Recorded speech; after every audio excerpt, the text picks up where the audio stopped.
Yo, what's good, everybody? It's me, Hidan, and we're here back with part 10 for What If Naruto Had Ultra Instinct. If you guys are interested in seeing more videos like this to come, make sure to slap that like button, comment down below what you thought, and subscribe to the channel for more videos like this. Also, make sure to subscribe to my second channel and check out my Discord, which will be in the description below if you want to look at those. Anyhow, let's just get right into this part.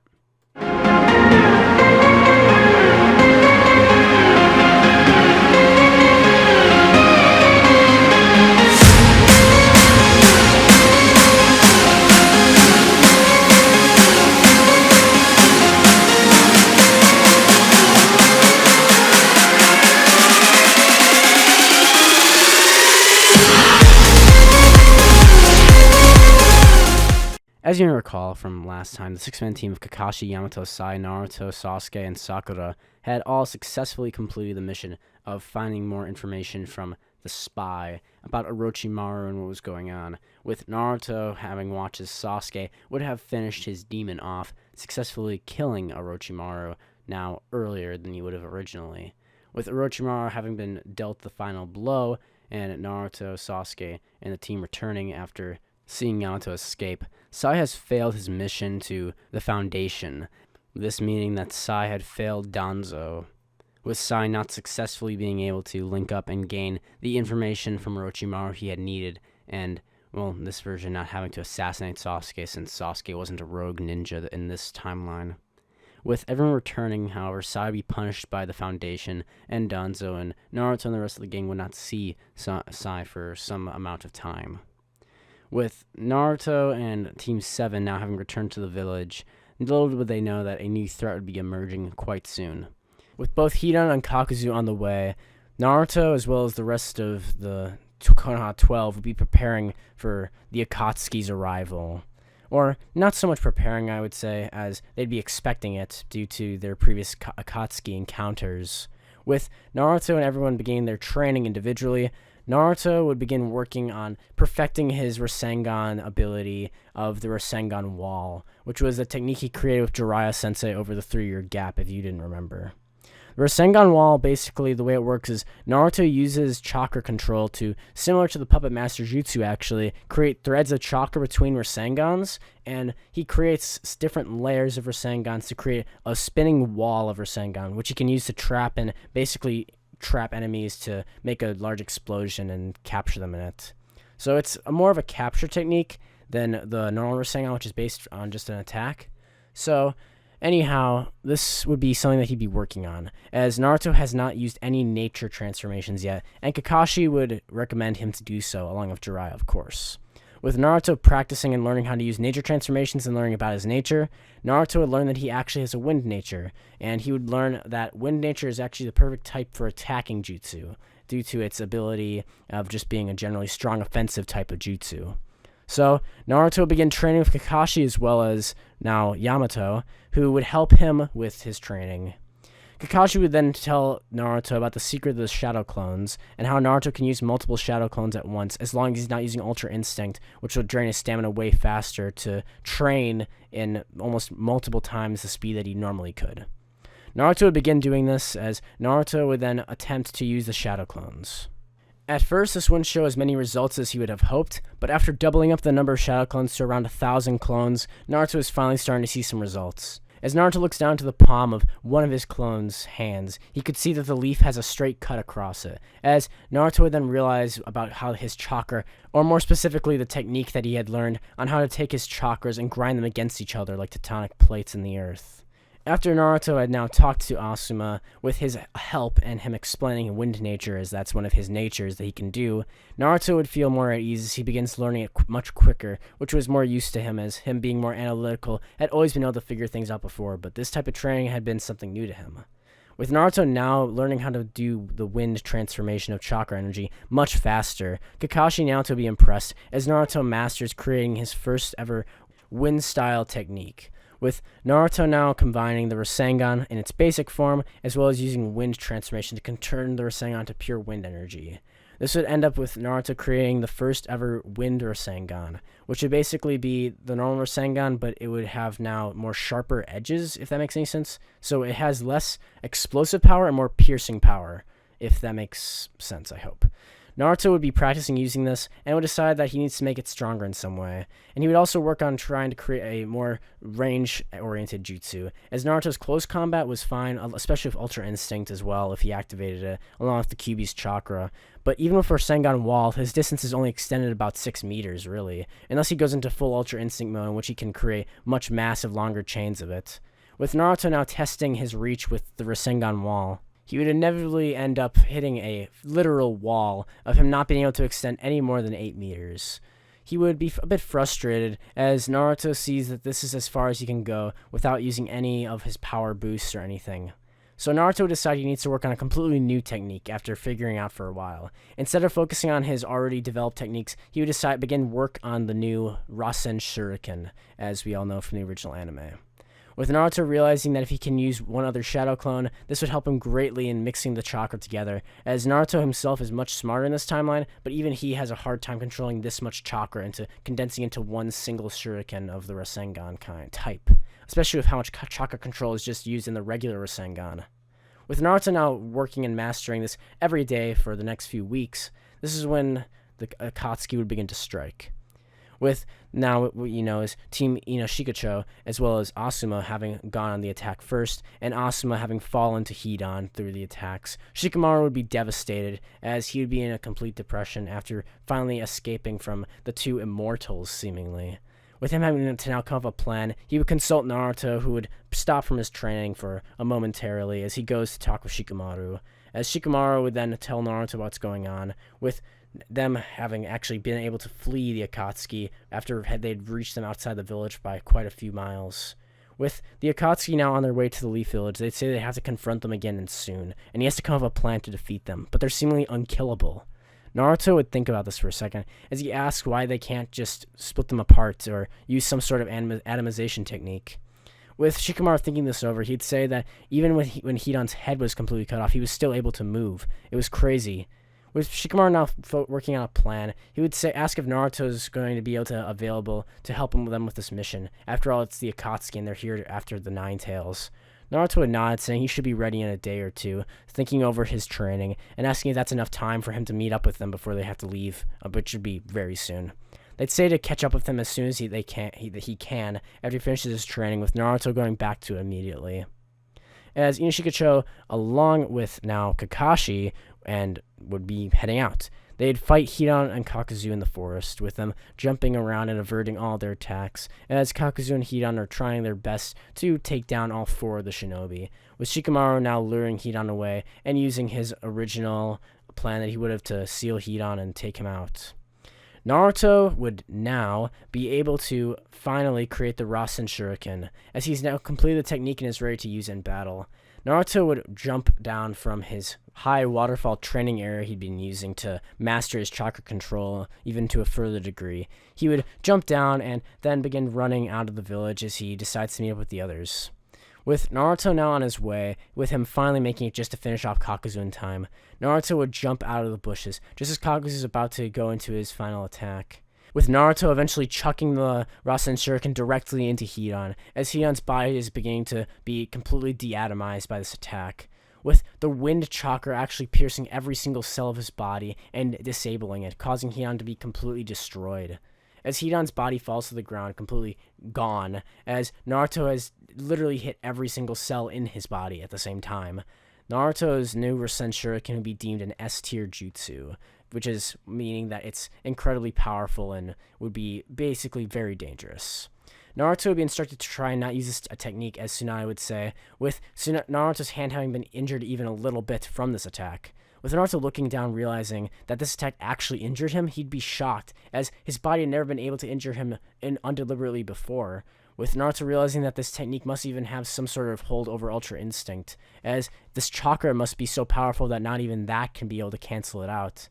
With inside Naruto's body, the angelic chakra beginning to anger as it's felt pain for what hasn't been a very long time. Naruto would continue now working on the rasenshuriken, but now that Hidan and Kakuzu had been defeated, and now that Shikamaru has attained his complete destruction of the members who had actually killed Asuma and he had avenged his teacher, now everything had begun to go back to normal slowly. However, this wouldn't last for long, as the peace in the village would be disrupted very soon, as Jiraiya had been missing for a couple weeks. We can see that Jiraiya had left a note for Naruto saying that he'd be leaving the village to investigate a very specific member of the Akatsuki, who is only known as Pain, as well as someone called the Angel. This would get Naruto interested, as he remembers the Angel from inside of the seal, along with Kurama there. What about an angel, he would think as he looks at the note, more in depth as he wonders what Jiraiya Sensei could be hiding. Jiraiya would be now in the Rain Village, sneaking around and trying to gather more information, and eventually taking out some Chunin and using his jutsu to interrogate them. With the Chunin basically telling Jiraiya everything that they could know, Jiraiya would finally have enough information to actually be able to take care, hopefully, of Pain. With him realizing that the rain over the village is a type of jutsu allowing Pain to know where everyone is inside of this radius. Jiraiya's investigations would never be heard from back from the Leaf Village, however, as the only message that we would ever see from Jiraiya ever again would be in burned markings on the back of a toad.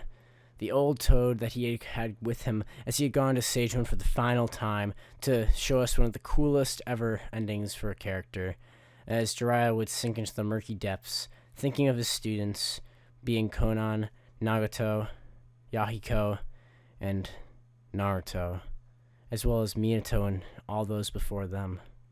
With Jiraiya now closing his eyes, realizing what had happened to him, as well as what was going to happen to the shinobi world, he would pass on into the next life, forever. As Naruto would suddenly feel a strange feeling immediately hit him in the back of the head, he wondered what happened as he turns around, feeling a brush of wind and a leaf blowing past him. Outside of the Leaf Village, however, as you already know, Orochimaru has already been killed by Sasuke, who was now at the actual village himself instead, because he was defeated and taken back to the Leaf Village by Naruto. With Naruto and Sasuke being together already, there was really no need for any of the stuff to happen yet with Itachi or the Team Heavy from Orochimaru's place. But those characters still do exist, and so I shall cover what has happened to them. With now Orochimaru being truly gone, we now know that Kabuto is in charge of Orochimaru's previous forces and organizations, with Kabuto having already transmuted Orochimaru's cells to himself, turning himself into the white snake that we know him from during the war arc of Shippuden. We can see that he already has created his own team of sorts, with all the same members being of what we would know as Team Heavy from the original. Their mission, however, would be slightly different, as instead of going after the Akatsuki or going after Itachi like Sasuke would have been interested more into doing and when he was the leader of Team Heavy, with Kabuto now leading the Sound Forces, he'd begin working on growing his armies, as he's already preparing to start the next great shinobi war, and everyone underneath him is understandable of this as well. With Orochimaru's forces growing every day, this is when Kabuto would leave his team in charge of managing all the different bases, as he would have to go on a journey by himself to a certain cave in order to learn the sage jutsu required in order to have enough chakra for a certain technique that he'd been willing to learn, something called the Edo Tensei. Anyway, back to the Leaf Village, Naruto would have felt that strange sensation with Sasuke patting him on the back asking him what's up. Naruto would say it's nothing, as he and Sasuke would walk away, going off to train in the woods some more. With Naruto wondering when Jiraiya Sensei will ever come back, as it's been so long since the last time he'd even seen him since that note he left. Tsunade would suddenly be calling Naruto, as Shikamaru would run out into the forest to get him. "What's wrong?" Naruto would ask, as Shikamaru looks out of breath and worried. There's something the Lady Hokage needs to tell you." As Shikamaru would take a breath, he would then look Naruto in the eyes and say that Tsunade said it was something about Jiraiya Sensei. With Naruto's eyes now widening as his pupils would become smaller, he'd tell Sasuke he'll catch up later, with Sasuke holding his hand telling him to wait up, as Naruto jumps and would full sprint towards the Hokage's office, with him hoping that Jiraiya is okay, and that there's just some strange news about the Akatsuki that he's picked up that is incredibly worrying. Nothing that has bad could have ever happened to Jiraiya, right? Right? Naruto would be concerned as he's thinking all the scenarios in his mind. As he opens the Hokage's office, bursting open, hoping to see the red cloak of Jiraiya there with the news, he would only see Tsunade, with her hands in her face, and a toad with some strange markings on his back. "What? Where's Jiraiya Sensei?" he would ask. "Jiraiya boy is gone," This is what the old Toad Sage would say. What are you saying? Naruto would ask, with the look in Naruto's eyes beginning to slowly dawn on the realization. Tsunade would look up as her eyes are actually brimming, almost on the edge of tears, before she wipes them away, telling Naruto that Jiraiya isn't coming back. Naruto would be shocked as the news hit him like a truck, with him opening the door and walking backwards, as he then slowly closes before running down the stairs and running off into the village, as he runs to that place that he had known. As Naruto sits on the swing, yes, that swing, but in the tree in front of the academy, he would be sitting there completely shocked, now having heard the news, with Naruto beginning to swing back and forth, hoping to himself that it's wrong, that it's a lie. There's no way Jiraiya could be dead. Right? Naruto would be shocked to the core, as he had never expected something so sudden, so out of nowhere. What happened? He would think. Was it them? He would think as he sees the note. Did they kill Jiraiya? Naruto would be furious, shocked, scared, and most of all, completely lost, as Naruto has no idea where to go from here. Naruto is, for once, dumbfounded, as Naruto would go to the store and buy a popsicle for himself. As he sees the two popsicles, as he rips it in half, remembering himself as a child and Jiraiya sharing one with him, Naruto would place the other one beside himself, as he then eats the popsicle by himself. We suddenly see 2 feet walking up. We see Sasuke standing there and sitting next to Naruto as he eats the other popsicle that he had gotten. Thanks for the food, by the way, Sasuke would say, as he eats Naruto's other half. I was gonna eat that, Naruto would say, slowly, with Sasuke saying that he heard from Shikamaru what happened after Naruto had ran off. Sasuke would then be the one to deliver the speech to Naruto this time, and I think it would be a lot more meant to, like, Naruto, as we can see the two, bonding more. Sasuke would hold his fist over Naruto's heart and pound it as he then hits Naruto's chest. He would then look at Naruto and tell him that Jiraiya wouldn't want him to be like this, especially after their years of training together. Naruto would be not saddened as he looks up and asks Sasuke how he's not depressed by this, after Sasuke was Jiraiya's student too. Sasuke would look down as he then frowns, saying that he knows that people die, as he has his own memories of the Uchiha massacre. He remembers the eyes of the one who killed his entire family, Itachi. He then would close his fist, clenching his knuckles, as he then opens his eyes, saying that the only thing he's ever known in order to get those feelings out has been revenge. Naruto had saved him back then, but it didn't help him stop feeling that he needs to get as a revenge on Itachi for killing his family. And now that feeling that Naruto has, that hatred and remorse and pain, that's the pain of loss. And this would be the title of this episode, The Pain of Loss, as Naruto would look up shocked, as Sasuke would talk with him using his own Talk no Jutsu, and tell Naruto that's okay to feel this feeling. And he tells Naruto that as long as someone's there to drag him out of the darkness, then Sasuke will be there for him, just as Naruto was. Naruto and Sasuke would give each other a hug, as Naruto would say, "Thanks, Sasuke," with Sasuke then punching him on the head and saying that he should get back to work, as if they're going to beat those guys who beat Jiraiya Sensei, with Sasuke standing up now looking more pumped up, then they have to better get started. Sasuke would be actually more upbeat than Naruto, as Sasuke has lost before, and with the loss of Jiraiya Sensei, his master, Naruto and Sasuke would both be pushed to actually train harder. As the two of them would be summoned by the Toad Master, he would say that Jiraiya had instructed him to take Sasuke and Naruto to the land of the Toad Sages, for the two of them to actually begin their learning on Sage Jutsu. If you guys want to see the next part, where Naruto and Sasuke would confront the 6 paths of pain, make sure to hit the like button, comment down below what you thought, and subscribe to the channel for more. I will see you guys in the next one. Goodbye.